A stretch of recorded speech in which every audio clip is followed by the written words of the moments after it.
ውሸት ቆሞ በእግሩ ሲሄድ አሁን የማሳያችሁ ይሆናል። ይህንን ውሸት ደግሞ የተናገረው የውሸት ፋብሪካ የሆኑት ከዋቢያው ሴክት የሆነው ያሲን ኑሩ ነው። አድምጡት። ሴራን ይዘው የመጡትንም ተመለከትናቸው።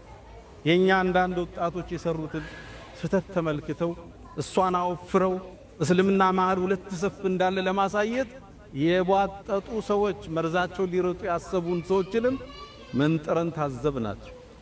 እስልምና ውስጥ መጥተው ፈትዋ ለመስጠት ገሌ ቡድን እንዲነው ገሌ ቡድን እንዲነው ብለው ያባዱን የሞክሩትንም ታዘብናቸው፣ ተመለከትናቸው።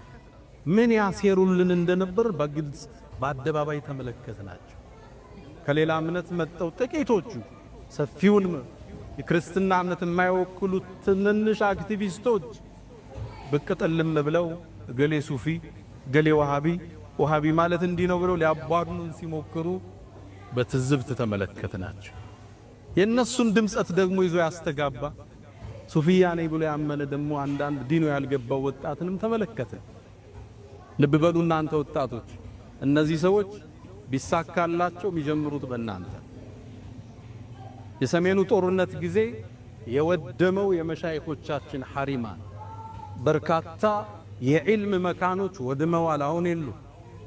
እነሱን ለመተካት ነው እየተፍጨረጨረ ከተማ ውስጥ ያለው።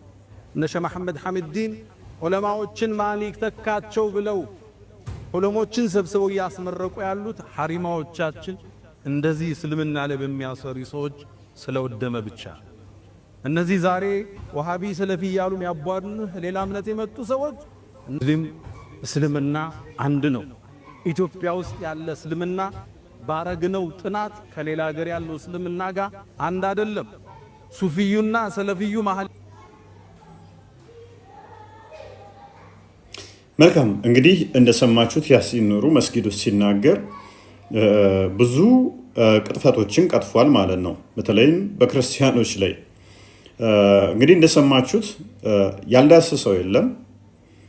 ልክ ክርስቲያኖች ሙስሊሞችን ለመከፋፈል ልክ ሙስሊሞች ምንም ልዩነት እንደሌላቸው ሁሉም ዋሃባሽ፣ ዋብያ፣ ሰለፊ፣ ሱፊ ምናምን የሚባል የለም፣ አንድ ነን፣ ክርስቲያኖች ናቸው እንደዚህ ያደረጉት እያለ እየቀጠፈብን ነው ማለት ነው።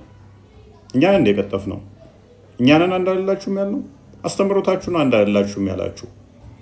ያሲን ኑሩ ለምሳሌ ባት እግር ፊት እጅ ምናምን ያለው ነው የምታመልከው አንተ አላህ ብለህ። ሀባሾች ደግሞ ይሄን አያምኑም። አስተምሮታችሁ የተለያየ ነው። ስላለህላችሁ ግንዛቤ የተለያየ ነው።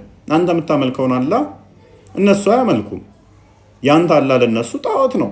ለምንድን ነው ዋብያዎች ሁሌ የምትዋሹት? ሌላኛው ዋብያ የሚባል የለም ማለት ዋብያ የለም ብለህ ካመንክ አራጅ አይደለንም ወይንም ደግሞ ዋብያ የሚባለው ሴክት አራጅ ገዳይ መሆኑን